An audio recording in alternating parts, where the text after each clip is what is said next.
जम्मू कश्मीर के दीगर इलाकों के साथ साथ जिला रामबन में भी इलेक्शन की गहमागहमी जारी है और इस दौरान जुमेरात को भारतीय जनता पार्टी के उम्मीदवार डॉक्टर जितेंद्र सिंह ने हेलीकॉप्टर के जरिए जिला रामबन के राजगढ़, कैंटी, संगलदान, गोल, अखड़ाल और बानिहाल का दौरा किया और अवामी रैलियों से खिताब किया। उन्होंने लोगों से भारतीय जनता पार्टी के तामीर और तरक्की के दौरे को जारी रखने के लिए इसे कामयाब करने की अपील की। उन्होंने कहा, कांग्रेस ने हमेशा से ही लोगों को तकसीम करने की सियासत की और इसी वजह से वादी चिनाब के इलाकों की तामीर और तरक्की को नज़रअंदाज किया गया और अब पिछले 10 सालों से वज़ीर आज़म नरेंद्र मोदी की क़यादत वाली भारतीय जनता पार्टी ने अवामी फलाह बहबूद और तामीर और तरक्की के नए रिकॉर्ड कायम किए हैं। उन्होंने कहा कि जम्मू कश्मीर को अब ख़ानदानी राज से निजात दिलाने की ज़रूरत है और ये लोग कश्मीर, जम्मू और दिल्ली में अलग अलग बोलियां बोलते हैं और लोगों को गुमराह करने की कोशिश कर रहे हैं। उन्होंने कहा, वज़ीर आज़म नरेंद्र मोदी को एक बार फिर वज़ीर आज़म बनने से कोई रोक नहीं सकता। उन्होंने लोगों से अपील की है कि वो भारतीय जनता पार्टी को भारी अक्सरियत से कामयाब करें। आप देख रहे हैं रामबन से वैली ऑनलाइन के लिए शान की ख़ुसूसी रिपोर्ट। जोरदार भाषणों से डॉक्टर साहब का स्वागत करें। नारी शक्ति जिंदाबाद जिंदाबाद, नारी शक्ति, नारी शक्ति, Bharatiya Janata party, doctor Jitendra Singh ji, doctor Jitendra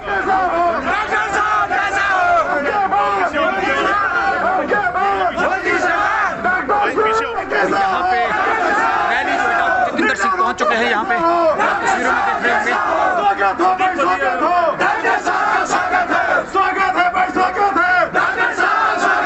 Banihal मंडल में स्वागत है, स्वागत है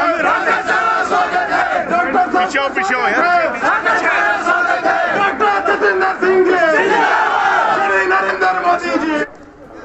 तो मैं यहाँ पे दावत देता हूँ, पीछे दे दो, सामने नहीं ना आओ डायरेक्ट। टाइगर साहब से यहाँ पे डॉक्टर साहब, हमारा देश की जनता पार्टी के जितेंद्र सिंह जी जिसका भारी अच्छे से कामयाब बनाए और उसका बटन दबाकर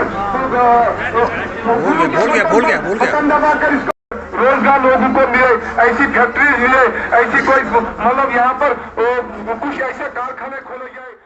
अपने आप से पूछना है, मुझे यकीन है कि कभी कोई तारीख साथ इस पर मुताला करेगा। कभी कोई ऐसा वक्त ना गुजरा, कोई ऐसा दौर ना गुजरा जब यहाँ से मुंतखब हुए एमएलए रियासती काबीना के वजीर ना रहे। कभी कोई ऐसा दौर ना गुजरा, ऐसा वक्त ना गुजरा जब यहाँ के एमपी मरकज़ में वजीर ना रहे। फिर क्यों कर 50-60 साल ये इलाका पसवाता है।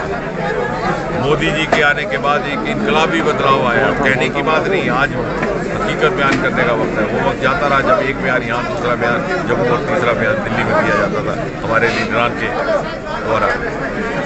आप आज बनिहाल वो इलाका है, वो मकाम है जहाँ से वादी कश्मीर बाकी हिंदुस्तान के साथ रेल के ज़रिए जुड़ने वाला है कुछ ही महीनों में। आखिरकार ये भी एक सवाल शायद कभी एक मुताले का मौजू बनेगा कि जम्मू कश्मीर में रेलगाड़ी सन 1972 में पहुंची थी, क्यों कर 50 साल इंतज़ार करना पड़ा। इतनी हुकूमतें आई, इतनी हुकूमतें गई, कांग्रेस की हुकूमतें, उनके दूसरे साथियों की हुकूमतें, और इस इलाके से उनको वोट भी काफ़ी बड़ी तादाद में मिलता रहा।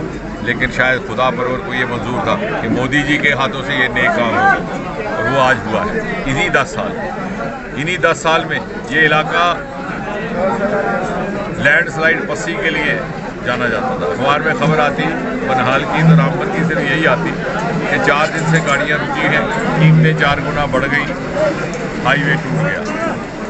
आज अगर आप रामबन में जाएं तो फ्लाईओवर बन गया, मैत्रा का पुल बन गया, झूला पुल बन गया। अगर आप बनिहाल आए तो 2 टनल बन गए सड़क के, उसके दाएं बाएं लेवेंडर की पैदावार हो रही है, रेल का टनल अलग बना हुआ है। और इसी तरह से यहाँ पर जो मोदी जी की स्कीमें आई हैं, उसने एक नई जहनीत पैदा की है लोगों में, एक नया जमहूरियत के बारे में एक नया नज़रिया पैदा किया। जब पक्का मकान बनाना तो किसी ने ये नहीं पूछा कि मकान, ये घर हिंदू का है कि मुसलमान का है। जब गैस उज्ज्वला सिलेंडर देना था तो सिर्फ फरिश्ते बनाई गई, कहाँ ये मौजूद नहीं और दिया गया। मजीद मुनफरिद और दिलचस्प वीडियोस के लिए हमारी YouTube चैनल जरूर सब्सक्राइब करें।